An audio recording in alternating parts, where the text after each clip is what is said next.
I got home last night and I had a package on my doorstep, and it was from Green Chef, who are my sponsors for this series. I was absolutely blown away with what was inside.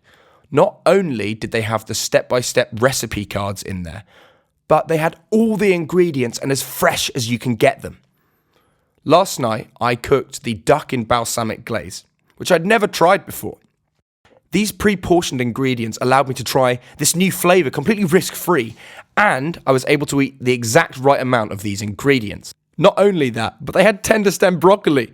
How many other food boxes send tender stem broccoli? It was unbelievably delicious, and I can't recommend it enough. Their high-quality, fresh, seasonal ingredients just blew me away. And it's allowed me to eat consistently and have a routine whilst eating healthily. So get 40% off your first box and 20% off your next 3 boxes with the code GREENSTRONG. That's GREENSTRONG for 40% off your first box and 20% off your next 3 boxes.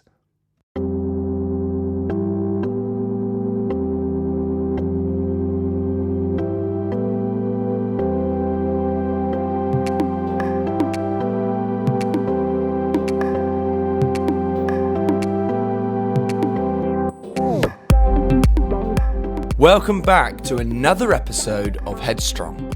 My name is Louis Strong, and joining me this week is Zak Abel. Now, on Headstrong, I chat to people in the public eye about their lives and careers, but notably their mental health and vulnerabilities. Zak was very, very honest in this episode of Headstrong and found the safe space that we share on the podcast to talk about certain things. And in particular, he admitted that he's now revisiting therapy to look after himself, how important sleep is for his mental health, and many, many other things. So I really hope you enjoy this episode of Headstrong. Zak, thank you so much for joining me on Headstrong. How are we doing today? I am good today, thank you. How are you? Yeah, I am. It's the end of the day, so I'm a little fatigued, but we're there. It's the end of a Monday that we're talking on, so it's always good to get through the first day of the week unscathed. Yes. It was a good day today. I feel like I could have been more productive. I'm a little bit tired. I probably could have got a bit more sleep. And I don't know if people can see this. I don't know if there's any visuals on it, but I'm dressed in workout gear and I haven't worked out. I've been kind of prepared to work out for the past 3 hours. And I'm not going to work out today, but I look like I am. That's half the success, getting into the kit.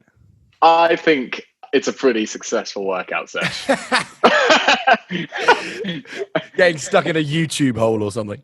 Yeah, you know when you see those motivational videos and people are like, you can do this. You will achieve all your goals. I feel like I've basically done. Zak has not even entered the gym today. He has got ready and that's it. Oh, no. Well, it's the start of the week. We can still hit our goals. We can still do it. Yes, we can. We can. That's exactly I believe in us. Have you been to the gym today? No. I've been out on the sports field, running around. Bit of football. Okay, but you've done some exercise. I have done some exercise, albeit against 10-year-olds.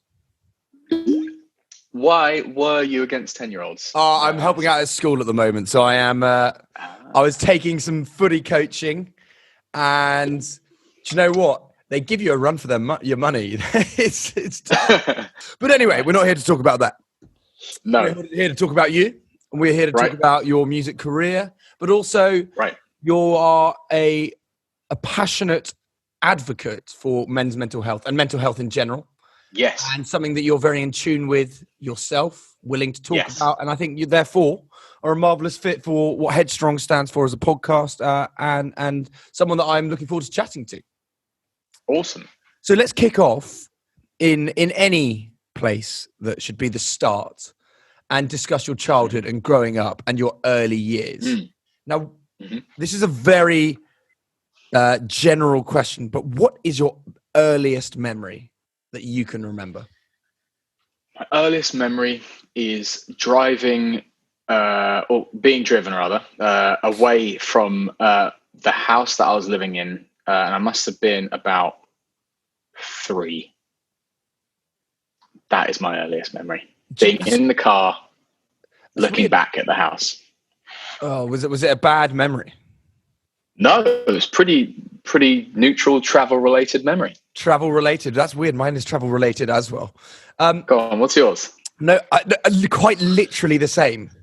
But no, mine was arriving at a house that we were moving into, very young, getting out the car, and then it makes you just think. Have you seen the film The Island with Ewan McGregor? No, I haven't. Oh, it's just like where we're all conditioned with videos of like 17 different pasts, and I feel like we've got the same like a history of childhood that they've just conditioned us into and bred us. Anyway, right. That being said, though, I do feel like there is an element of truth to that, in that we are all very similar. Like, a lot of the time we experience the same things but in different orders, and I think that's why it's so important to speak about your experience, because there's a chance that someone will be experience something which you've already experienced, and they might feel a little bit less alone if they know that someone else has gone through the same thing. Completely, and something that I stand firm by as well. And we'll come on to that even more so and talk in depth about some of these experiences, by all means. Something I want to talk to you about first and foremost is school life. And yourself, you are half Moroccan and half English. Is that correct? Half Moroccan, and then a massive mix of like European places. But yeah, roughly speaking. And what was school like for you then, growing up? Did you enjoy school? Yeah, certain elements of it. I think I took for granted how nice it was to see the same people every day and have that sense of community. I think within music, you're often meeting new people all the time, and you can lose that sense of community, especially when you're traveling a lot. So within school, yeah, seeing the same friends all the time, I really enjoyed that. I was a very naughty child, and so I got sent out a lot. And I was a bit of a class clown. So the clowning element I really enjoyed, and then the punishment for that clowning I didn't enjoy. I was like, I'd say I was above average, academically probably. I was in the top sets, which I quite liked. That was an ego boost. And but also pretty lazy. I never did more than I needed to. So you were of high ability, but you knew it. Essentially, yeah. Yeah, that's true. When you were at school, then did you ever get told off by your parents? Whilst you were you naughty primary school or secondary school? Because I feel like primary school. Oh, really? Go on. Tell what's the worst thing that you did, and can then tell me the punishment. So I've actually never spoken about this. So I was 6, and I was in the boys' toilets, and I had an empty bottle, and I thought it would be funny. We had like a long urinal thing, a communal urinal, and I thought it'd be funny to put a bottle in front of someone else who was weeing at the time and fill it up and see what happened. And I got in a lot of trouble for that as a 6-year-old.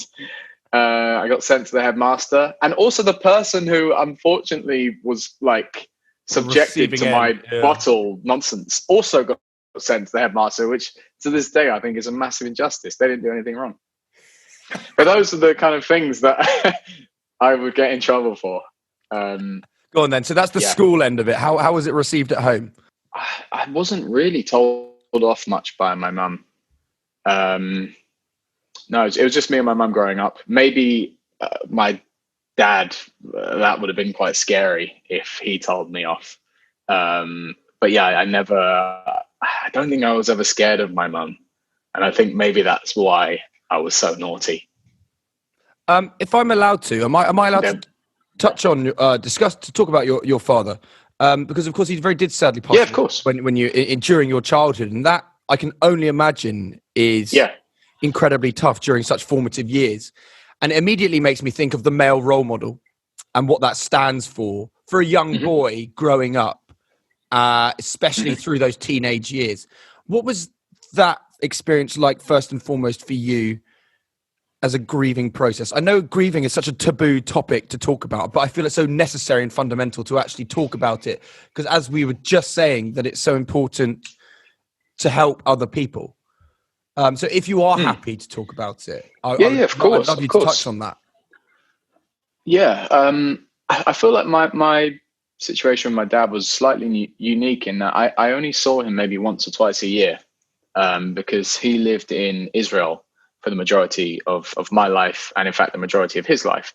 And so obviously when he passed away, it was really sad, because even though he'd been ill for a while with cancer, as a kid, I think I was 12 when he passed away. You think that your parents are invincible, and so it was definitely shocking, and it's something that I still think about from time to time. What life would have been like if in those formative ages, maybe between 13 and 18, if I had exposure to my dad, I wonder what life would have been like, whether I'd be a different person. But yeah, I think it was obviously a traumatic time, but at the same time, he was never a permanent and consistent person in my life. And so that helped in a sense, in that I didn't feel as though I'd lost a dad, because in a way I never really had one. Sure, I understand that. And I suppose in a unique way of looking at it as well, it really cemented your relationship with your mother, who already was going above and beyond to care for you as a mother, but also be other parts of that non-existent father figure, and therefore allowed her to step into these shoes even more so. So talk about your relationship with your mother then. How important is she in your life? Very, very important. I love her very, very much. And I've noticed the kind of role reversal slightly growing up. In obviously when I was growing up, she was looking after me, and then right now we're kind of transitioning into that period where I'm more looking after her and trying to be there for her, which I'm actually really enjoying, in the same way that it's almost like two friends are there for one another, and to be able to kind of just communicate with her and be there for her as two adult friends is quite nice. I suppose also something quite cool within my culture in that that's acceptable. That there's some cultures where it's like, no, respect your elders and kind of like keep them as a separate thing to your generation, whereas I feel like with me and my mum, it's not that at all. It's always, we've been very, very open about all areas of our life for quite a long time now. And so I suppose we can be more like friends now, which is quite cool. Do you think transparency between child and parent then is fundamental, or do you actually think it's kind of circumstantial and depends on the situation? I can only talk from my experience, and I think it's been a brilliant thing to be able to talk to my mum about anything, and for her to feel as though she can talk to me about anything. I think it shows a respect between each other that, I feel like speaking to you will be useful for me, and I feel like I can say that to you. I think that's a respect thing. But at the same time, maybe if she was fully transparent with me when I was like 11, it would have been appropriate, So I think there's a time and a place, and I'm thankful that I'm in that period of my life now where we can be friends in that way. Absolutely. I think that, you've hit the nail on the head there. If there's a particular moment that I sourced whilst doing my research on you, compiling my hefty notes. But it's a particular moment that I think that you've talked about, where your dad said you weren't allowed to go to dance. Is that correct? when you were younger, or have I No. made it up? I made it up. I think you might have made it up, but it's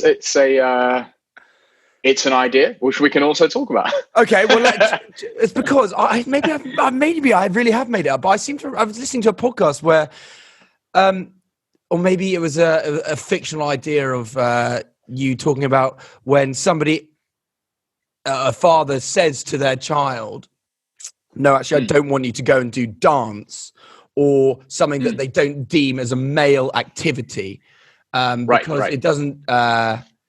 It's not manly, let's say. Let's put it in those. For the listener, I'm putting it in quote marks there. What do you think about that as a father figure yourself? Because I hope one day, and I'm sure you might hope as well, that we'll have children and so forth, and we'll strive to be the best parent that we can. So how do you feel about that kind of comment, even though it didn't happen to you? I think it might have happened in a previous podcast where the person I was speaking to, that happened to them. My bad.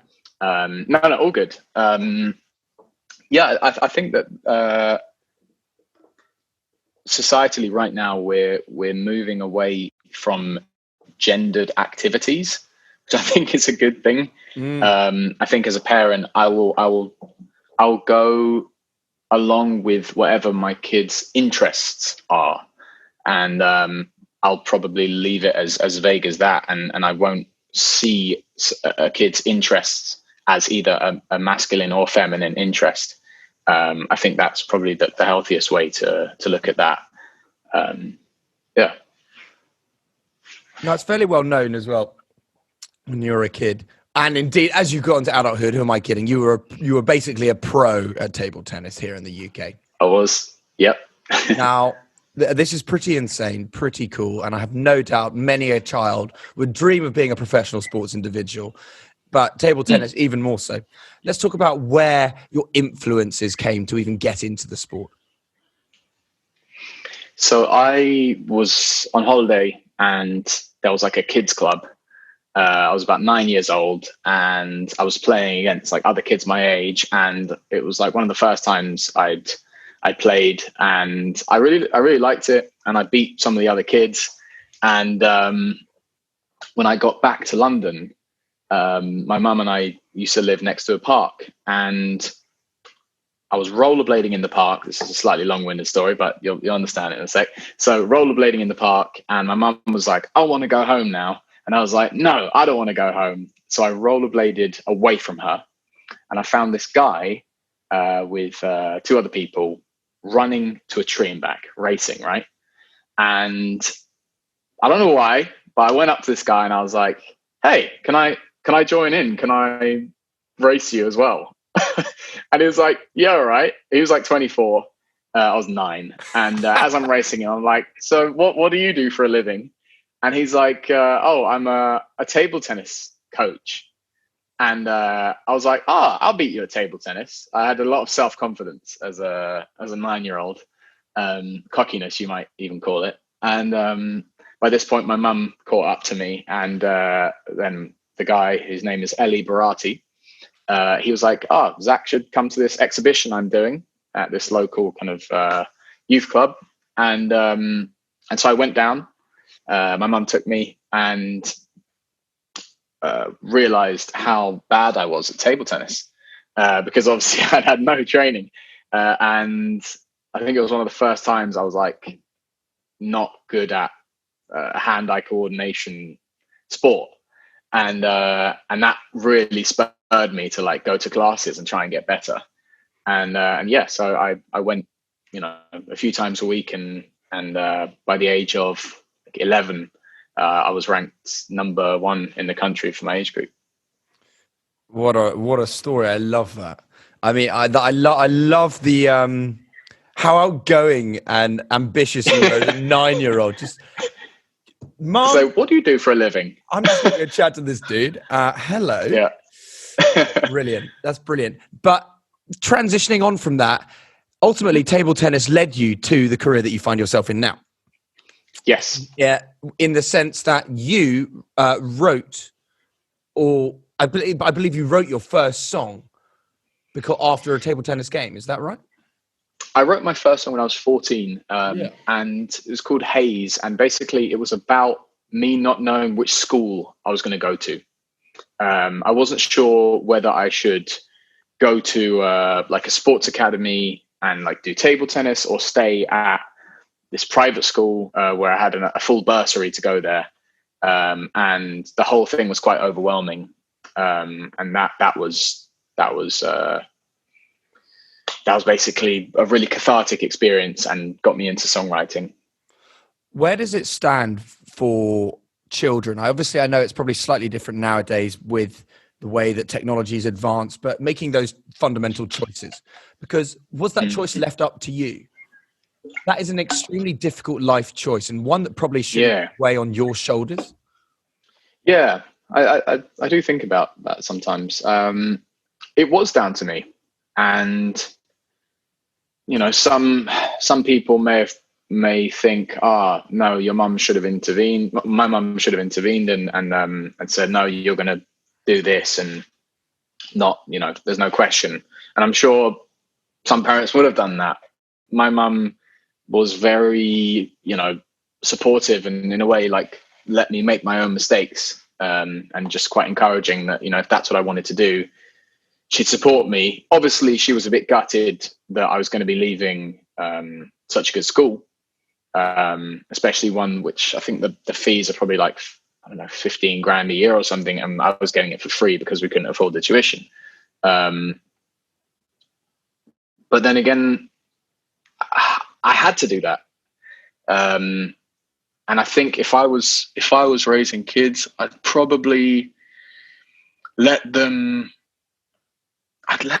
would let them do that. I think now more than ever, there is a market for pretty much anything. So, and the ideal, in my opinion, is to do a job that you also love. So if at 13, my kid was to say, you know what, I love more than anything making volleyball nets. Like, that is my passion. That's what I just love it. Then I might, as a parent, be like, okay, I'm going to do absolutely everything in my power to let you pursue your passion of volleyball net creation. Because there's going to be a market for volleyball nets. And in the Venn diagram of interests and commerciality, I feel like there'll be a fit, which makes sense for my potential child who loves making volleyball nets. Does that make sense? Oh, you're manifesting it now. Yeah, but I think I would support my kid doing pretty much whatever they wanted, up to an extent, obviously. But yeah, no, of course. And just in terms of what you were feeling, and particularly as a child, and I know that you're in tune with your mental health experiences, but as a young teenager, how were you dealing with feelings of being overwhelmed, anxiety, and things like that? I think I experienced depression and anxiety when I was 14, making that decision. I think it was a lot of pressure, and I remember really vividly, like, feeling dissociated in that moment. I just felt very zoomed out when I was 14, and not really quite sure what was going on. It was painful, and I spoke to a lot of people about it. My mum was really supportive during that time, and my table tennis coach also, Ellie Barati, who's still a mentor in my life now and acted as a kind of father figure to an extent. It was a difficult time, but I'm happy that it happened, because it definitely encouraged me to take risks and pursue goals based on my own interests and what I wanted to do with my life. And I think that breeds confidence and trust in yourself, whether it goes right or wrong. And also, once I'd overcome it and processed it, you're then in a more solid position to take on the world. And also, I feel like it helps with empathy as well. If anyone else has gone through that, to then understand what they're going through more fully. It sounds like one of the ways in which you were able to manage it was in the form of discussion, and that was most definitely with those in your inner support bubble. So I guess it begs the question: how significant and important is it to have that support bubble of individuals that you're well acquainted with, people that you know very well, and actually that know you, to help guide you and navigate you on those important decisions? Because there's a lot of people, I have no doubt, that you were talking to that were throwing all sorts of comments in the air, and ones that were probably they were fleeting comments that they hadn't thought about. But this was your life, that you had to think on these decisions deeply. Yeah, it's essential. It's essential to have that support bubble of people who you care about and who care about you. And I'm very, very lucky and grateful to have that in my life. There were some opinions which are more valuable than others. You know, I can't remember who said it, but I think they said like, only ask someone's opinion if you like something like you respect their journey or so. I can't remember the exact quote. But yeah, I think I'm known in my friendship group, maybe to a fault, but for asking people of their opinion on, should I do this? Should I do that? And that's my way of processing it and figuring out what a good action is. And especially when there's people whose opinion I really respect and whose, you know, choices and life situations I really respect. I find it very useful and interesting to know what they would do in certain situations. And then I see which one I'm most closely aligned to. But I think I'm similar to you as well, in the sense that I can't have all these thoughts up in my head. I actually have to hear them aloud, not necessarily just by myself, and have this kind of sounding board. It's almost like when I have ideas down. I don't know about you. I know a lot of people that can just write to-do lists in their head or things to do in the day. I have to start a day and have it laid in front of my eyes so I know what's going on. And that's the same with decisions, I guess, just to hear ideas. And then you probably, as someone says the idea out loud and you hear it coming from their mouth, you go, actually, no, that's probably not the best decision for that. I don't know about you. Yeah, no, 100%. Yeah, you know, if say you're asking someone for relationship advice and you think they've made terrible choices in their relationships and haven't learned from them, maybe it's not the best idea to ask them. Do you know what I mean? Oh yeah, I think you're right there.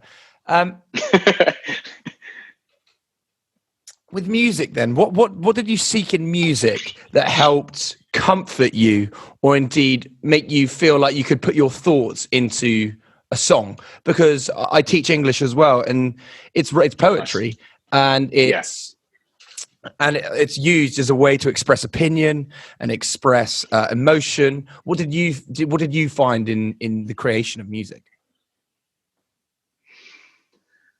I think I definitely experienced that cathartic feeling of, you know, putting down my thoughts into song. If I'm honest, I don't know why I started writing. I actually was thinking about it, and I don't know. It doesn't necessarily make sense why anyone creates, why they feel the compulsion to create. But for some reason I did, and maybe it was the fact that listening to songs had made me feel better, and also, you know, singing and enjoying singing was a really fun thing to do. So maybe writing specifically about my unique experience to me, I was just curious to see what would happen. And my mum was really encouraging during that process as well.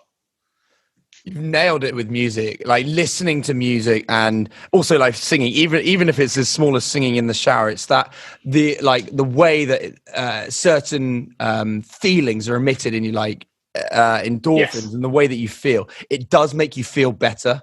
Even if you're shouting out "Chasing Pavements" by Adele, you're still enjoying it. Big tune. Big tune. I wrote one of my favorite songs actually with the guy who co-wrote that with Adele, a guy called Egg White. The song we wrote together was a song called "Deserve to Be Loved," which is one of my favorite songs from my first album. And my only album, I should I should stress. It was my first album, actually. It brings me right back. Get the other 7 on Spotify. Yeah, find the other 7. I was so naive back then. But that song was actually all about like realizing that so many of the things I do in my life are because somewhere I don't believe that I deserve to be loved, and it's like a self-sabotage thing. And Egg White is an amazing person to be in the studio with, because he's searching for the things which are real, whether that's a real perspective that you're having, something unique, and something, which is going to make people feel and make you feel. It's definitely one of my favorite songs I've ever done. Have you always, so it sounds like that's something to do with relationships? Yes, I was. Sorry, go on. How have you navigated your way through love, shall we say? Do you find that it comes easy to you, or has it come easy to you, or do you find that trouble follows you, or making decisions is difficult? I don't know. I'm curious. What do you mean by making decisions within? I don't know, because every now and you find yourself at a pathway every now and then where you go. Is this the right person that I need to be with? Do they bring the best out in me? Or do I still seek company? Do I crave company? Can I be left alone? Can I be alone?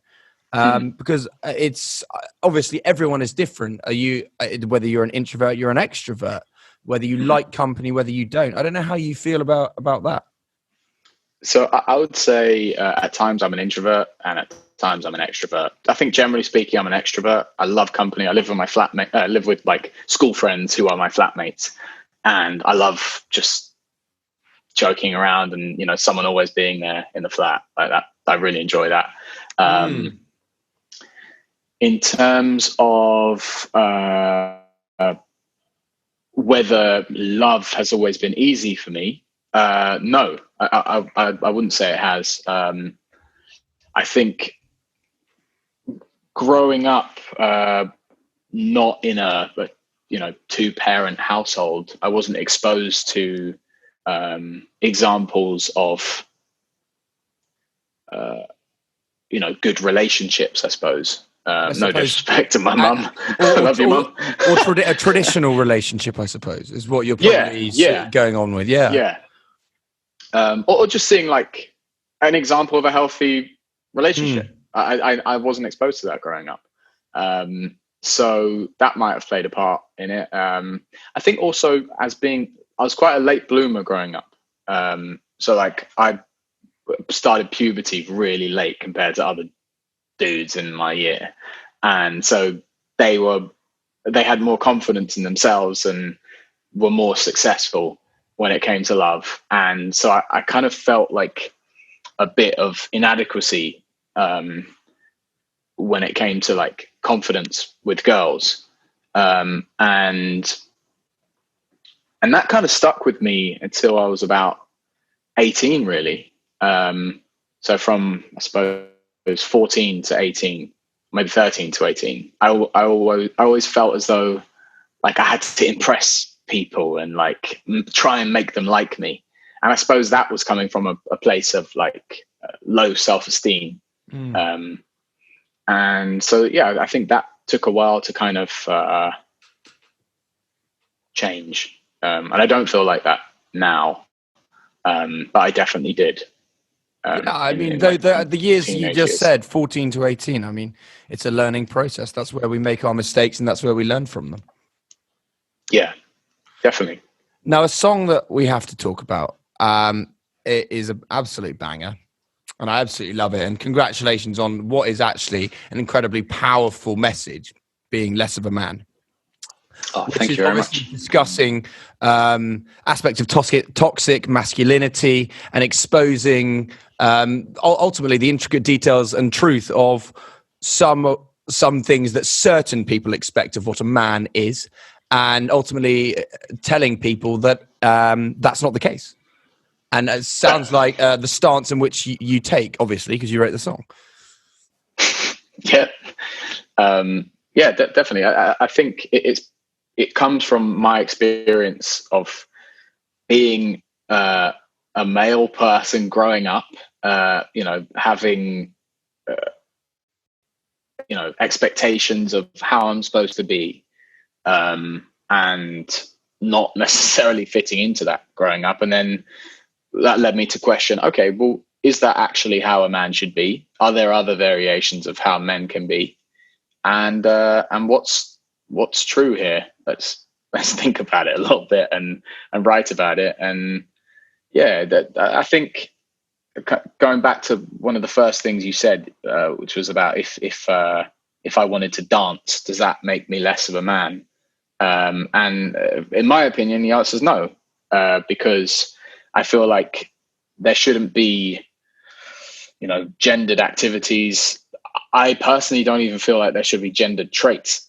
I just think there should be useful or not useful, good or bad traits. So there'll be certain situations where, I don't know, say kindness or aggression will be necessary, and certain situations where it won't be necessary. And like necessary or useful, I think are much more useful metrics as opposed to masculine and feminine.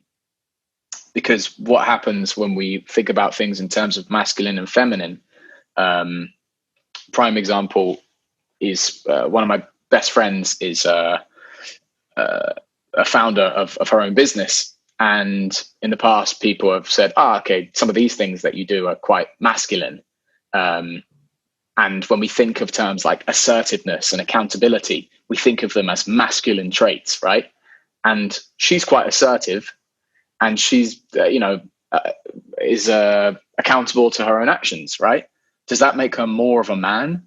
I don't think so. And I think that anything which says, you're less of the gender that you were born as or that you identify with, I don't know if that's 100% useful in terms of like self-confidence, because you're like, is there something wrong with me? Like, it's a bit confusing. And yeah, so I think a better thing would be just to think about, like I was saying, whether those traits are useful or not useful, as opposed to whether they're in line with the gender that you identify as. Yeah, we need to strip back the associations and traits of the gender stereotype, which are completely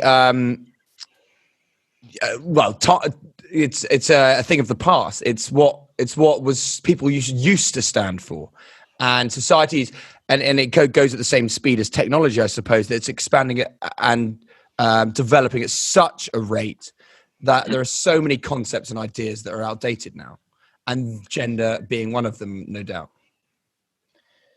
Well, not gender. Yeah, Gender stereotypes. Yeah. No. I mean, let's not get into chromosomes here. Forget about gender. But no, sorry. Yeah. You know what I meant. The traits that are with and associated to gender.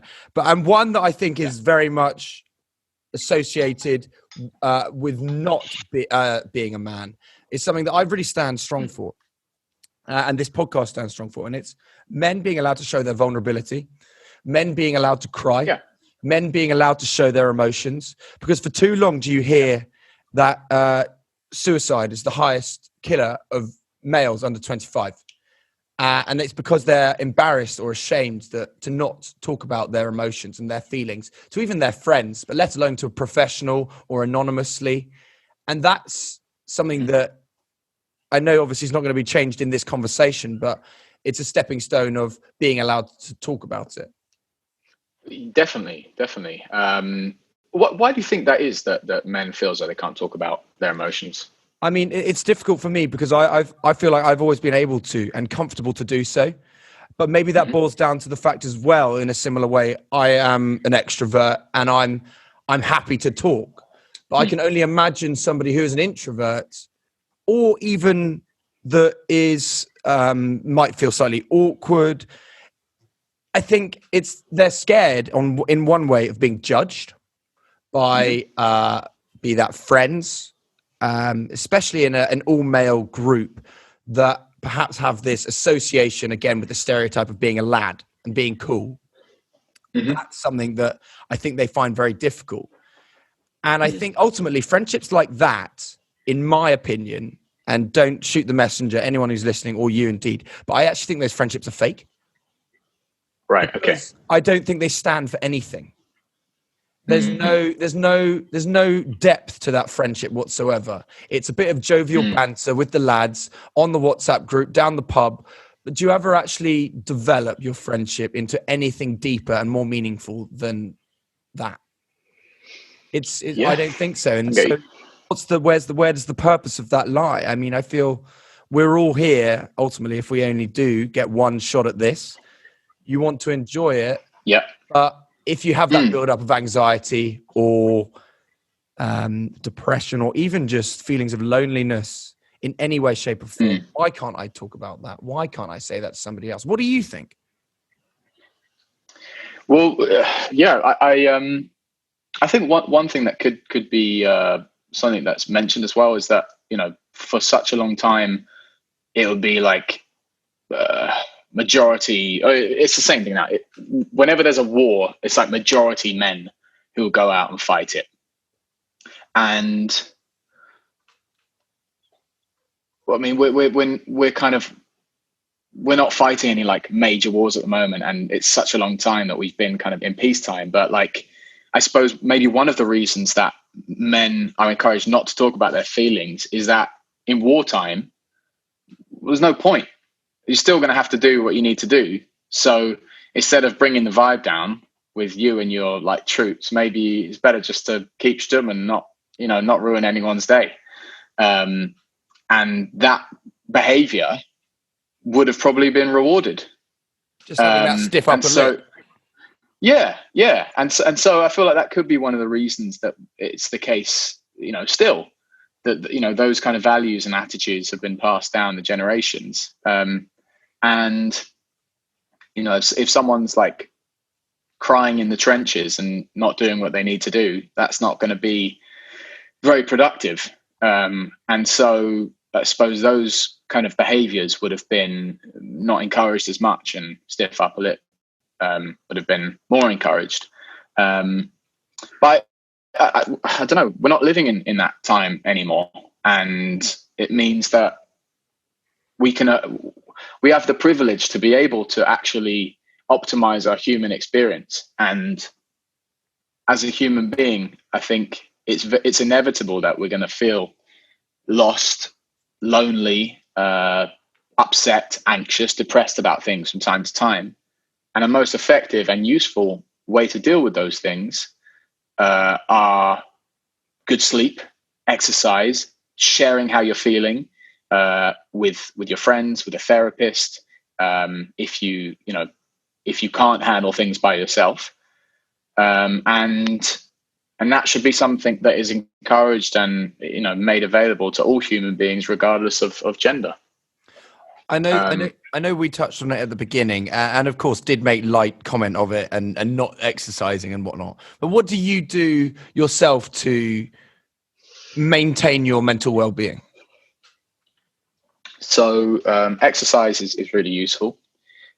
Sleep is, I would argue, the most important thing, actually, for mental health. When I first went to see a therapist, maybe like 5 years ago, the first thing they asked me is, "Are you sleeping well? How's your sleep?" That was the first thing, the most important thing that they wanted to know. And from reading a bit about sleep, it's ridiculous, like the kind of person I am on 8 hours sleep versus on 5 hours sleep within one day. The way I'm able to cope with reality is completely different. And the way that I interpret other people's agendas and, things they say to me. It's funny you say that. When you haven't slept, you've seen the worst. You're absolutely right. I feel like you you overthink everything when you're tired. And something, the Mm-hmm. one, even a single comment that somebody says to you, you'll overthink for hours thinking, oh, now do they not like me? Have I done the wrong thing? Whereas I feel Yeah. again, it comes to that, you feel more assertive, you feel more in tune with your own thoughts. It's fascinating that your mind is so powerful, actually. Yeah. I mean, if you think about yourself as a computer for a second, if your computer's been on for absolutely ages and you want it to do a really complex task, it's going to be maybe slightly difficult for your computer. It might buffer a bit longer. And it might get it wrong even. And what do we do when a computer does that? We hit restart. Have a sleep, guys. Yeah. We have a little sleep, restart, chill out for a sec, come back to it when you're in a place to process what's going on. And I suppose on that as well, do you take CBD? And also, do you do any breathing exercises? No, I haven't tried CBD. Do you take CBD? Yeah, I take it every night. Every night. Wow. And that's not to Okay. And that's now more something that really helps me with my mental health, for example, is routine. Right. And that's why I really enjoy working in a school, because I know that that's a throwback. Maybe some people might be like, well, you obviously never felt like you wanted to leave school, but actually it's the routine that I need. And it's knowing what time I need to be in. It's knowing next week's going to be the same as this week. And I know what is expected of me each and every day in lessons, in any sports time or whatever it is. And that helps me manage tasks and people.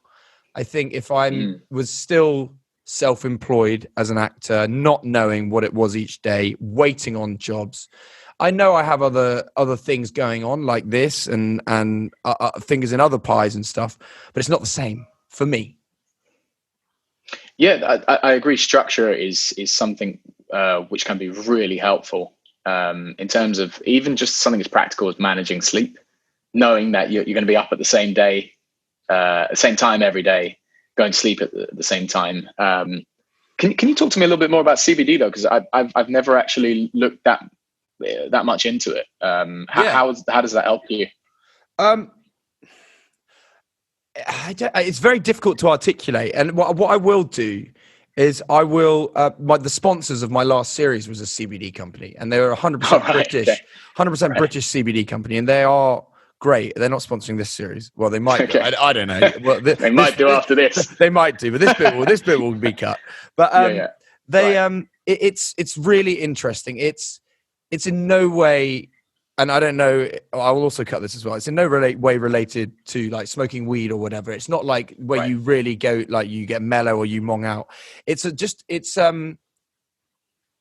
just calms you, and it gives you a sense of clarity in your mind. And it doesn't make you sleepy as such, but you feel relaxed and calm, and it allows anxieties not to disappear, but not to overthink.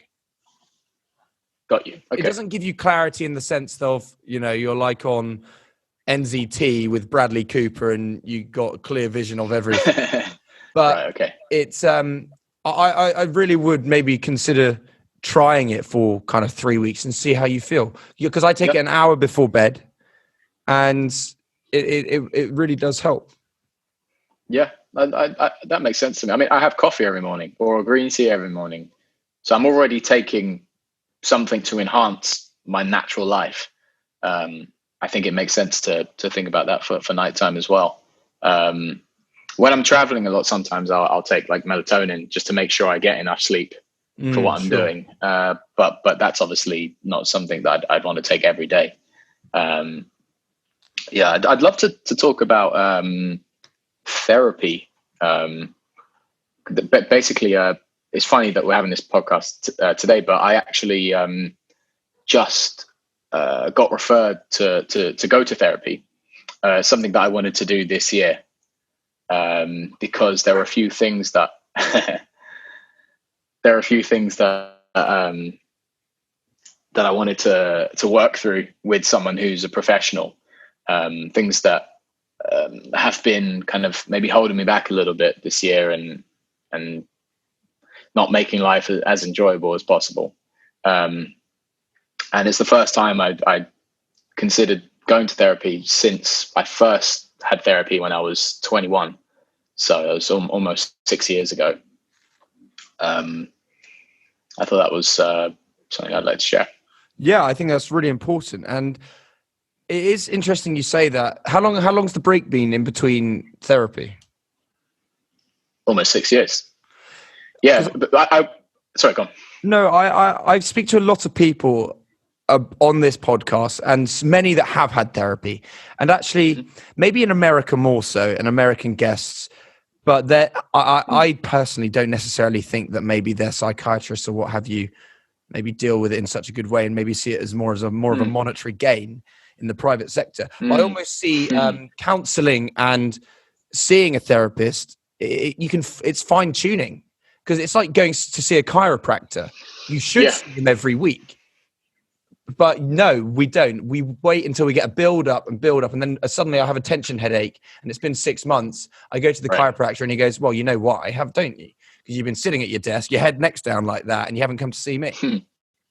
In a similar way, you need, in my opinion, it's good to have that professional sounding board, professional advice, and someone that doesn't know what they're doing as such, but understands it a lot more than we do.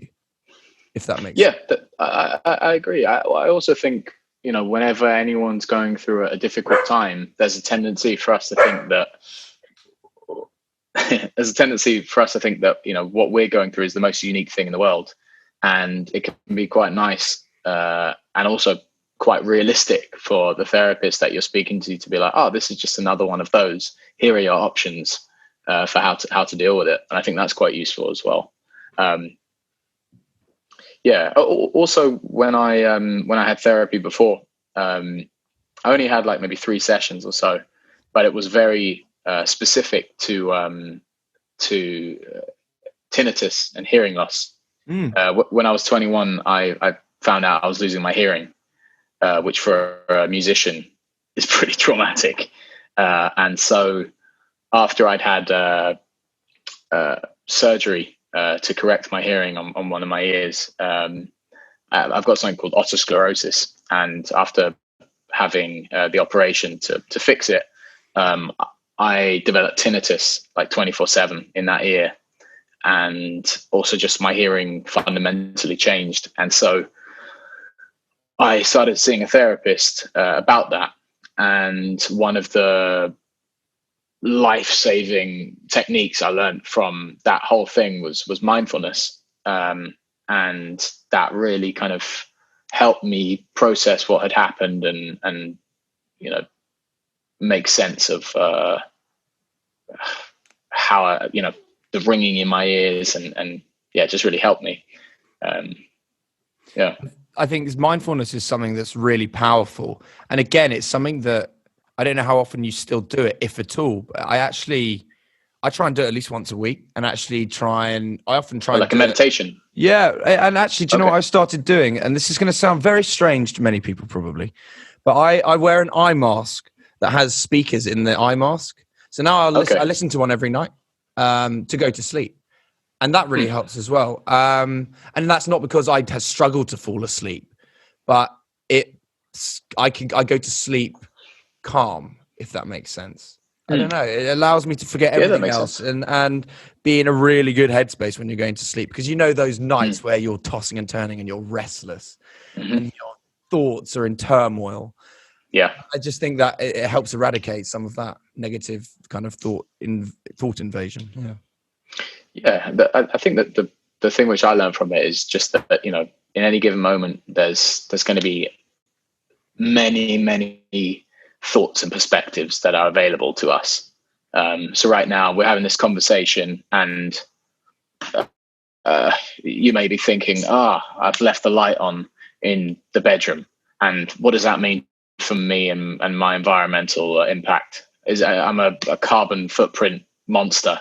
Oh my God, I'm ruining the world. What are my friends going to think about me ruining the world? Like, you can go on that train of thought as much as you like, or you can focus on the sounds of my voice and the thing that you might want to discuss next. And I think I like the idea of thinking that there's many available perceptions, and it's possible to choose the most appropriate one for that moment. And that's something that you can train your mind to do.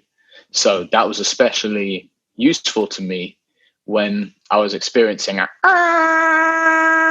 in my ear 24/7 and thinking, okay, that is happening, that exists, but there's also other things which are existing, such as the sensation of my feet on the floor, the music that I'm making at the moment, the idea of my mum smiling, whatever it is. Like, these are things that you can also focus on, and I quite like the freedom and self control, like the power that gave me.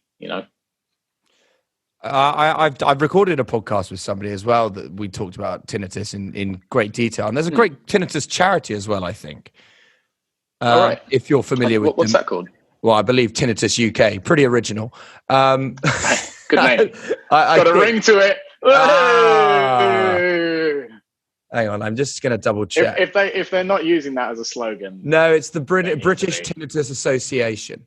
And I remember Jamie talking about them in good detail. So I don't know, maybe that's could be another charity for you to support. But I wanted to talk to you about Calm and the work that you've done with them. Because you did the song as well, raised money for Calm, didn't it?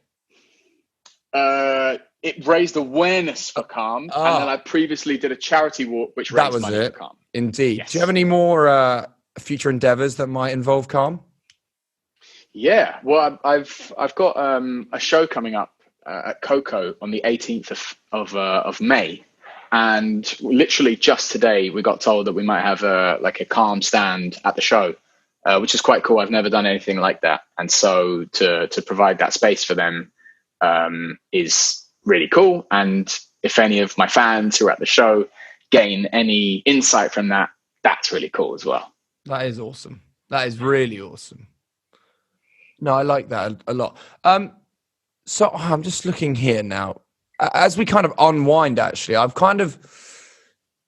is there anything else that you actually want to say about your experiences with all this? Because I feel like this has been a fairly back and forth conversation, which is always really beneficial. Yeah. I just didn't know if there was anything else that you actually wanted to bring up. And I appreciate you sharing the fact that you're back into therapy, which is, of course, a massive stepping stone in the right direction to continue your journey with mental health. I didn't know if there's anything else, though, that you wanted to talk about. Well, thank you. I just think that, I'd like for us to think about therapy in the same way that if we had a hip injury, we'd go and see a physiotherapist, someone who knows about that thing and can help us. Or even if we're scared that we're moving in a way which might hurt our hip, we might see a physio to learn a bit more about it. I'd like for us to think about therapy in the same way. When it comes to our mental health, there's going to be an optimal way for us of dealing with it. And I think it's a very empowering thing to use all the tools that are available. So that was that. I also wanted to literally for the first time, I spoke about my hearing loss a few weeks ago on the Plant-Based News podcast, and it was amazing to actually talk about it, because it was something that I've been struggling with for the past maybe 5 or 6 years, and I was always very afraid to speak openly about it, especially when I'm working in the music industry and signed to a record label. And for a long time, it was I shouldn't say anything in case they might drop me, and all these kind of thoughts. And to actually speak openly about it was something that I was really proud of recently. And I also mentioned that I am wearing a hearing aid in my left ear, which I feel like there's still a lot of stigma attached to. It's something which I'd like to normalize a little bit, in the same way, people can't see this, but you're wearing glasses right now. And I don't think any less of you. I wear glasses as well. But I'd like for that to be the same thing when it comes to hearing. Within the world of vision, there's going to be certain distances where you need a bit more of assistance. than, someone with fully 20/20 vision might have. And the same thing is true within hearing. Within certain frequencies, I need things to be turned up a little bit so that I can hear it in the same way that you might hear something. So I think I definitely like to put that out there in the world and see what kind of conversation that stirs up. Well, I think that's an absolutely.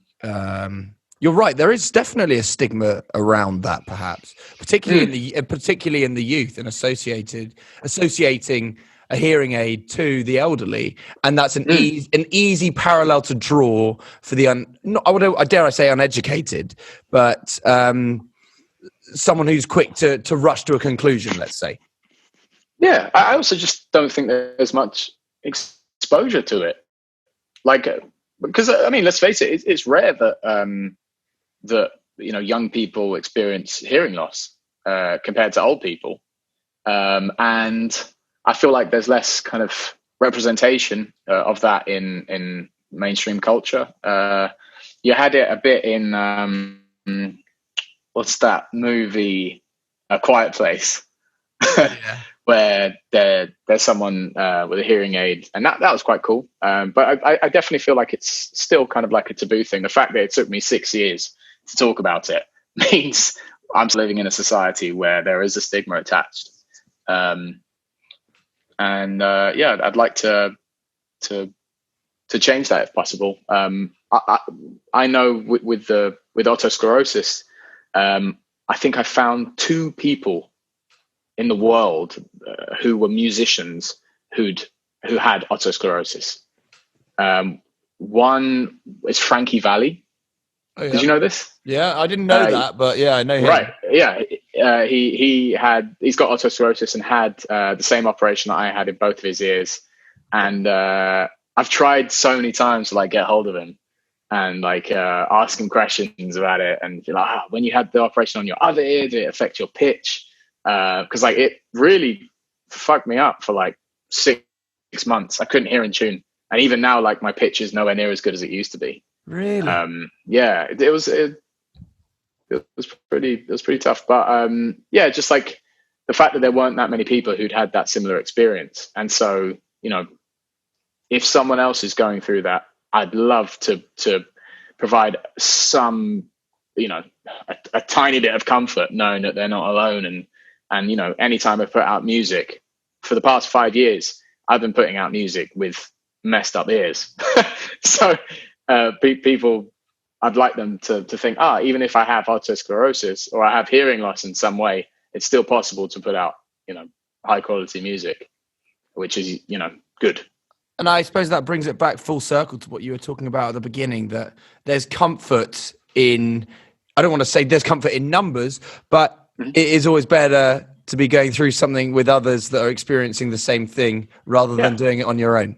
So yes. They are absolutely right. And perhaps when this comes out, perhaps we should do a live and just talk about I'd love that, loss and normalize that to make, because I feel like, because this is at the end of the podcast, I don't want to say that the beginning or the middle was boring, but if someone make it to the end, it seems a complete shame to not talk about it in another form or platform. So maybe we should do that to try and to push things as well. Yeah. When's this coming out? I haven't got a date yet. Okay. But I'll keep you posted. I'm just looking now. I don't know yet. Probably March. So you've got a while. Got a while. Okay. Yeah. Cool. Right. My final question I ask every guest that comes on, and this is interesting to you, definitely. What does the word headstrong mean to you? Resilient. Ability to